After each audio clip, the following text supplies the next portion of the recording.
ಆತ್ಮೀಯ ಕನ್ಯಾ ರಾಶಿಯವರೇ, ಬರೋಬ್ಬರಿ 12 ವರ್ಷಗಳ ಸುದೀರ್ಘ ಕಾಯುವಿಕೆಯ ಬಳಿಕ ಬ್ರಹ್ಮಾಂಡದ ಅತಿ ದೊಡ್ಡ ಶುಭಗ್ರಹ, ಜ್ಞಾನ ಮತ್ತು ಐಶ್ವರ್ಯದ ಕಾರಕನಾದ ದೇವಗುರು ಬೃಹಸ್ಪತಿಯು ತನ್ನ ಉಚ್ಚ ಸ್ಥಾನವಾದ ಕರ್ಕಾಟಕ ರಾಶಿಯನ್ನು ಪ್ರವೇಶಿಸುತ್ತಿದ್ದಾನೆ.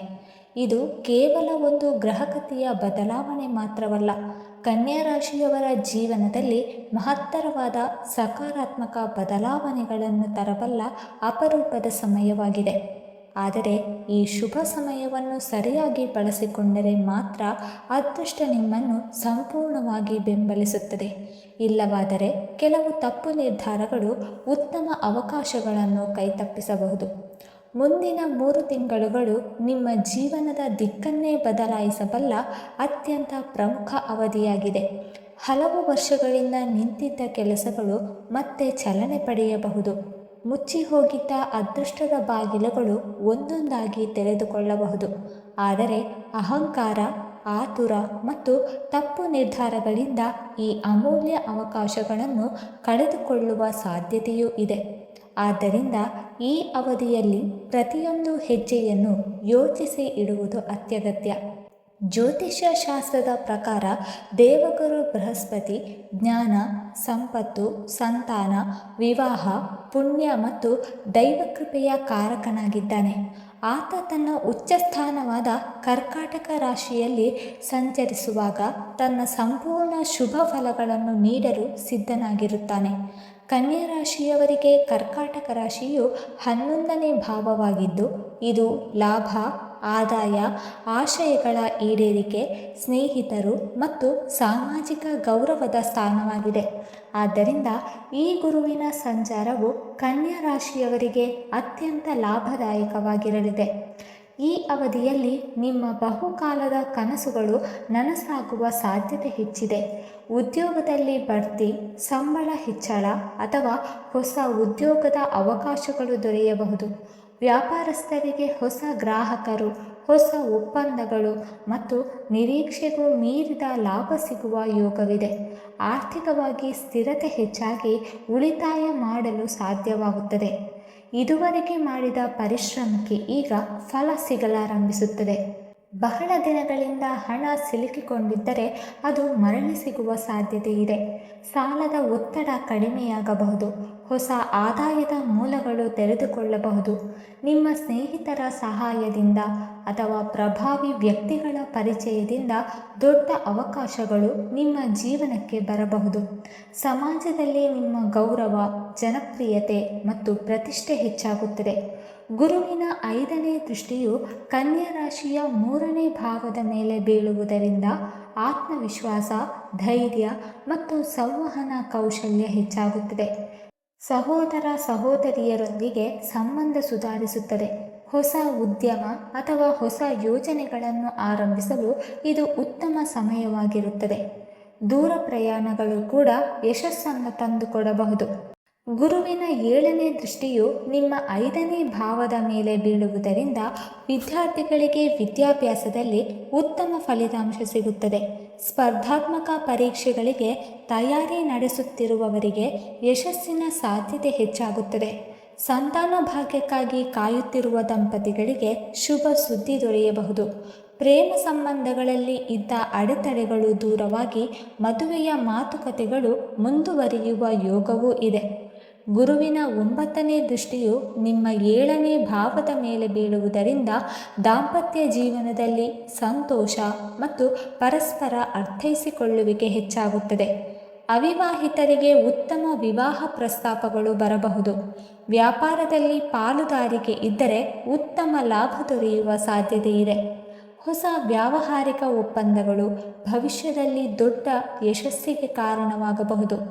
ಈ ಸಮಯದಲ್ಲಿ ನಿಮ್ಮ ಶತ್ರುಗಳು ದುರ್ಬಲರಾಗುತ್ತಾರೆ. ನಿಮ್ಮ ವಿರುದ್ಧ ಮಾತನಾಡುತ್ತಿದ್ದವರು ನಿಮ್ಮ ಯಶಸ್ಸನ್ನು ಕಂಡು ಮೌನವಾಗುತ್ತಾರೆ. ನಿಮ್ಮ ಬುದ್ಧಿವಂತಿಕೆ ಮತ್ತು ತಾಳ್ಮೆಯಿಂದ ಸಂಕಷ್ಟಗಳನ್ನು ಸುಲಭವಾಗಿ ಎದುರಿಸುತ್ತೀರಿ. ಆಧ್ಯಾತ್ಮಿಕ ಆಸಕ್ತಿ ಹೆಚ್ಚಾಗಿ ದೇವರ ಅನುಗ್ರಹವನ್ನು ಹೆಚ್ಚು ಅನುಭವಿಸುವಿರಿ. ದೇವಸ್ಥಾನ ದರ್ಶನ, ಗುರುಗಳ ಆಶೀರ್ವಾದ ಮತ್ತು ದಾನ ಧರ್ಮ ಮಾಡುವುದರಿಂದ ಗುರುವಿನ ಕೃಪೆ ಇನ್ನಷ್ಟು ವೃದ್ಧಿಯಾಗುತ್ತದೆ.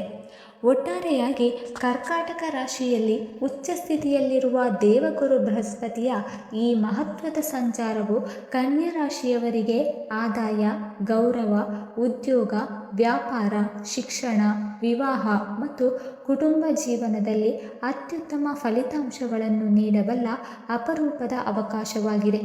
ಈ ಸಮಯವನ್ನು ವಿನಯ, ಶ್ರದ್ಧೆ ಮತ್ತು ಸರಿಯಾದ ನಿರ್ಧಾರಗಳೊಂದಿಗೆ ಬಳಸಿಕೊಂಡರೆ ಮುಂದಿನ ವರ್ಷಗಳು ನಿಮ್ಮ ಜೀವನದ ಅತ್ಯಂತ ಯಶಸ್ವಿ ಅಧ್ಯಾಯವಾಗಿ ರೂಪುಗೊಳ್ಳಬಹುದು. ಕನ್ಯಾ ರಾಶಿಯವರೇ, ಇಲ್ಲಿಯವರೆಗೆ ದೇವಗುರು ಬೃಹಸ್ಪತಿಯ ಅನುಗ್ರಹದಿಂದ ಕನ್ಯಾ ರಾಶಿಯವರಿಗೆ ದೊರೆಯಬಹುದಾದ ಶುಭ ಫಲಗಳು ಮತ್ತು ಜೀವನದಲ್ಲಿ ಮೂಡಬಹುದಾದ ಸಕಾರಾತ್ಮಕ ಬದಲಾವಣೆಗಳ ಬಗ್ಗೆ ತಿಳಿದುಕೊಂಡಿದ್ದೀರಿ. ಆದರೆ ಪ್ರತಿಯೊಂದು ಶುಭ ಯೋಗದ ಜೊತೆಗೆ ಕೆಲವು ಎಚ್ಚರಿಕೆಗಳು ಇರುತ್ತದೆ. ಈ ಅವಧಿಯಲ್ಲಿ ನೀವು ಮಾಡುವ ಕೆಲವು ತಪ್ಪುಗಳು ಉತ್ತಮ ಅವಕಾಶಗಳನ್ನು ಕೈತಪ್ಪಿಸಬಹುದು. ಆದ್ದರಿಂದ ಈ 3 ಪ್ರಮುಖ ಎಚ್ಚರಿಕೆಗಳನ್ನು ಗಮನದಲ್ಲಿಟ್ಟುಕೊಂಡು ಜಾಣ್ಮೆಯಿಂದ ನಡೆದುಕೊಳ್ಳುವುದು ಬಹಳ ಮುಖ್ಯ. ಕನ್ಯಾ ರಾಶಿಯವರಿಗೆ ಕರ್ಕಾಟಕ ರಾಶಿಯು 11ನೇ ಭಾವವಾಗಿದೆ. ಇದು ಲಾಭ, ಆದಾಯ, ಸ್ನೇಹಿತರು, ಆಶಯಗಳ ಈಡೇರಿಕೆ ಮತ್ತು ಸಾಮಾಜಿಕ ಬೆಂಬಲದ ಸ್ಥಾನವಾಗಿದೆ. ಈ ಅವಧಿಯಲ್ಲಿ ಆದಾಯ ಹೆಚ್ಚಾಗುವುದು, ಹೊಸ ಅವಕಾಶಗಳು ಬರಬಹುದು, ಪ್ರಭಾವಿ ವ್ಯಕ್ತಿಗಳ ಪರಿಚಯವಾಗಬಹುದು. ಆದರೆ ಅದರಿಂದ ಅತಿಯಾದ ಆತ್ಮವಿಶ್ವಾಸ ಬೆಳೆಸಿಕೊಳ್ಳಬೇಡಿ. ಇನ್ನು ಎಲ್ಲವೂ ಸುಲಭ ಎಂದು ಪ್ರಯತ್ನ ಕಡಿಮೆ ಮಾಡಿದರೆ ಅಥವಾ ಕೆಲಸದಲ್ಲಿ ನಿರ್ಲಕ್ಷ್ಯ ತೋರಿದರೆ ಗುರುವಿನ ಸಂಪೂರ್ಣ ಅನುಗ್ರಹವನ್ನು ಕಳೆದುಕೊಳ್ಳುವ ಸಾಧ್ಯತೆ ಇರುತ್ತದೆ. ಯಶಸ್ಸಿನ ಜೊತೆಗೆ ವಿನಯ ಮತ್ತು ನಿರಂತರ ಪರಿಶ್ರಮವನ್ನು ಉಳಿಸಿಕೊಳ್ಳಿ. 2ನೇ ಎಚ್ಚರಿಕೆ ಎಂದರೆ ಸ್ನೇಹಿತರ ಆಯ್ಕೆ ಮತ್ತು ತಪ್ಪು ಸಲಹೆಗಳಿಂದ ದೂರವಿರುವುದು. 11ನೇ ಭಾವವು ಸ್ನೇಹಿತರು ಮತ್ತು ಪರಿಚಯ ವಲಯವನ್ನು ಸೂಚಿಸುವುದರಿಂದ ಈ ಸಮಯದಲ್ಲಿ ಹೊಸ ಜನರು ನಿಮ್ಮ ಜೀವನಕ್ಕೆ ಬರಬಹುದು. ಆದರೆ ಪ್ರತಿಯೊಬ್ಬರನ್ನು ಅಂಧವಾಗಿ ನಂಬಬೇಡಿ. ಹಣದ ಹೂಡಿಕೆ, ಪಾಲುದಾರಿಕೆ ಅಥವಾ ದೊಡ್ಡ ವ್ಯವಹಾರಗಳಲ್ಲಿ ಇತರರ ಮಾತನ್ನು ಮಾತ್ರ ನಂಬಿ ನಿರ್ಧಾರ ತೆಗೆದುಕೊಳ್ಳಬೇಡಿ. ಜೊತೆಗೆ ಹಿರಿಯರು, ಗುರುಗಳು ಮತ್ತು ಕುಟುಂಬದ ಸಲಹೆಗಳನ್ನು ಗೌರವಿಸಿ. ಅವರ ಅನುಭವ ನಿಮ್ಮನ್ನು ಅನೇಕ ಸಮಸ್ಯೆಗಳಿಂದ ರಕ್ಷಿಸಬಹುದು. 3ನೇ ಎಚ್ಚರಿಕೆ ಆರೋಗ್ಯ ಮತ್ತು ದಿನನಿತ್ಯದ ಜೀವನ ಶೈಲಿಯ ಬಗ್ಗೆ. ಹೆಚ್ಚಿನ ಕೆಲಸ, ನಿರಂತರ ಓಡಾಟ ಅಥವಾ ಹಣ ಗಳಿಸುವ ಹಂಬಲದಲ್ಲಿ ವಿಶ್ರಾಂತಿ, ನಿದ್ರೆ ಮತ್ತು ಆಹಾರವನ್ನು ನಿರ್ಲಕ್ಷಿಸಬೇಡಿ. ಅತಿಯಾದ ಕೆಲಸದಿಂದ ಮಾನಸಿಕ ಒತ್ತಡ ಹಾಗೂ ದೈಹಿಕ ಆಯಾಸ ಉಂಟಾಗಬಹುದು. ಎಷ್ಟೇ ಲಾಭ ದೊರೆತರೂ ಆರೋಗ್ಯವೇ ನಿಜವಾದ ಸಂಪತ್ತು ಎಂಬುದನ್ನು ಮರೆಯಬೇಡಿ. ಈ ಎಚ್ಚರಿಕೆಗಳನ್ನು ಪಾಲಿಸಿದರೆ ಗುರುವಿನ ಶುಭ ಫಲಗಳನ್ನು ಇನ್ನಷ್ಟು ಬಲಪಡಿಸಬಹುದು. ಅದಕ್ಕಾಗಿ ಕೆಲವು ಸರಳವಾದ ಪರಿಹಾರಗಳನ್ನು ಭಕ್ತಿಯಿಂದ ಆಚರಿಸಿ. ಪ್ರತಿ ಗುರುವಾರ ಬೆಳಗ್ಗೆ ಬೇಗ ಎದ್ದು ಸ್ನಾನ ಮಾಡಿ, ಸಾಧ್ಯವಾದರೆ ಹಳದಿ ಬಣ್ಣದ ವಸ್ತ್ರ ಧರಿಸಿ, ದೇವರ ಮನೆಯಲ್ಲಿ ತುಪ್ಪದ ದೀಪ ಹಚ್ಚಿ ದೇವಗುರು ಬೃಹಸ್ಪತಿಗೆ ಪ್ರಾರ್ಥನೆ ಸಲ್ಲಿಸಿ. ಬೃಹಸ್ಪತಿ ಸ್ತೋತ್ರ, ಗುರುಚರಿತ್ರೆ ಅಥವಾ ನಿಮ್ಮ ಇಷ್ಟ ದೇವರ ಸ್ತೋತ್ರವನ್ನು ಪಠಿಸುವುದು ಮನಸ್ಸಿಗೆ ಶಾಂತಿ ಮತ್ತು ಆತ್ಮಬಲವನ್ನು ನೀಡುತ್ತದೆ. 2ನೇ ಪರಿಹಾರವಾಗಿ ತಂದೆ ತಾಯಿ, ಗುರುಗಳು ಹಾಗೂ ಹಿರಿಯರನ್ನು ಗೌರವಿಸಿ ಅವರ ಆಶೀರ್ವಾದವನ್ನು ಪಡೆದುಕೊಳ್ಳಿ. ಸಾಧ್ಯವಾದರೆ ಕುಲದೇವರ ಅಥವಾ ಇಷ್ಟದೇವರ ದೇವಾಲಯಕ್ಕೆ ಭೇಟಿ ನೀಡಿ ಪ್ರಾರ್ಥನೆ ಸಲ್ಲಿಸಿ. ಹಿರಿಯರಿಗೆ ಸಹಾಯ ಮಾಡುವುದು ಮತ್ತು ಅವರ ಮಾತಿಗೆ ಬೆಲೆ ಕೊಡುವುದು ನಿಮ್ಮ ಭಾಗ್ಯವನ್ನು ಹೆಚ್ಚಿಸುತ್ತದೆ. 3ನೇ ಮತ್ತು ಅತ್ಯಂತ ಶಕ್ತಿಶಾಲಿ ಪರಿಹಾರವಾಗಿ ಪ್ರತಿದಿನ ರಾತ್ರಿ ಮಲಗುವ ಮೊದಲು ಶಾಂತ ಮನಸ್ಸಿನಿಂದ ಓಂ ಬೃಹಸ್ಪತಿಯೇ ನಮಃ ಅಥವಾ ಓಂ ಗುರುವೇ ನಮಃ ಎಂಬ ಮಂತ್ರವನ್ನು ಕನಿಷ್ಠ 108 ಬಾರಿ ಜಪಿಸಿ. ಈ ಮಂತ್ರ ಜಪ ಮನಸ್ಸಿಗೆ ನೆಮ್ಮದಿ ನೀಡುವುದರ ಜೊತೆಗೆ ಆತ್ಮವಿಶ್ವಾಸವನ್ನು ಹೆಚ್ಚಿಸಿ ನಕಾರಾತ್ಮಕ ಆಲೋಚನೆಗಳನ್ನು ದೂರ ಮಾಡುತ್ತದೆ. 4ನೇ ಪರಿಹಾರವಾಗಿ ಗುರುವಾರದಂದು ಅನ್ನದಾನ, ಬಡ ವಿದ್ಯಾರ್ಥಿಗಳಿಗೆ ವಿದ್ಯಾ ಸಹಾಯ, ಹಳದಿ ಬಣ್ಣದ ಹಣ್ಣುಗಳು, ಕಡಲೆಬೇಳೆ ಅಥವಾ ಬೆಲ್ಲವನ್ನು ದಾನ ಮಾಡುವುದು ಉತ್ತಮ. ದೇವಾಲಯದಲ್ಲಿ ಸೇವೆ ಮಾಡುವುದು ಅಥವಾ ಅಗತ್ಯ ಇರುವವರಿಗೆ ನಿಸ್ವಾರ್ಥವಾಗಿ ಸಹಾಯ ಮಾಡುವುದರಿಂದ ದೇವಗುರುವಿನ ಕೃಪೆ ಇನ್ನಷ್ಟು ಹೆಚ್ಚುತ್ತದೆ. ಒಟ್ಟಾರೆ ದೇವಗುರು ಬೃಹಸ್ಪತಿಯ ಈ ಶುಭ ಸಂಚಾರವು ಕನ್ಯಾ ರಾಶಿಯವರಿಗೆ ಹೊಸ ಅವಕಾಶಗಳು, ಉತ್ತಮ ಆದಾಯ, ಆಶಯಗಳ ಈಡೇರಿಕೆ ಮತ್ತು ಸಮಾಜದಲ್ಲಿ ಗೌರವವನ್ನು ತರುವ ಸಾಮರ್ಥ್ಯ ಹೊಂದಿದೆ. ಆದರೆ ಪರಿಶ್ರಮ, ವಿನಯ, ಆರೋಗ್ಯದ ಕಾಳಜಿ ಮತ್ತು ಹಿರಿಯರ ಆಶೀರ್ವಾದವನ್ನು ಎಂದಿಗೂ ಮರೆಯಬೇಡಿ. ಈ ಸರಳ ಪರಿಹಾರಗಳನ್ನು ಭಕ್ತಿಯಿಂದ ಆಚರಿಸಿದರೆ ನಿಮ್ಮ ಜೀವನದಲ್ಲಿ ಉತ್ತಮ ಬದಲಾವಣೆಗಳನ್ನು ಅನುಭವಿಸುವ ಸಾಧ್ಯತೆ ಹೆಚ್ಚಾಗುತ್ತದೆ.